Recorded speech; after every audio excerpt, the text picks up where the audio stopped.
திருச்சி தேசிய நெடுஞ்சாலையில ஆபத்தான முறையில பைக் சாகசம் செய்த மருத்துவக் கல்லூரி மாணவர்களோட வீடியோ சமூக வலைதளங்கள்ல வைரலான நிலையில இளைஞர்களை கைது செய்த போலீசார் வாகனங்களை பறிமுதல் செய்தனர்.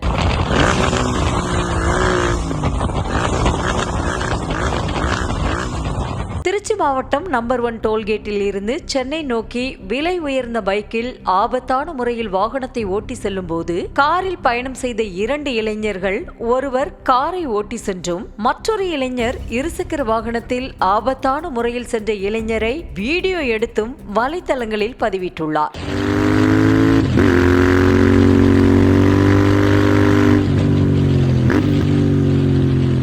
இந்த நிலையில் அந்த இளைஞர்கள் யார் என்பது குறித்து விசாரணை செய்ததில் அவர்கள் தனியார் மருத்துவக் கல்லூரி மாணவர்கள் என தெரிய வந்தது. இதனை அடுத்து சாகசம் செய்த மாணவர்களை கைது செய்து வாகனங்கள் பறிமுதல் செய்யப்பட்ட நிலையில் இனிமேல் ஆபத்தான முறையில் இருசக்கர வாகனங்களில் சாகசம் செய்தால் கடுமையான நடவடிக்கை எடுக்கப்படும் என SP செல்வ நாகரத்தினம் எச்சரிக்கை விடுத்தார்.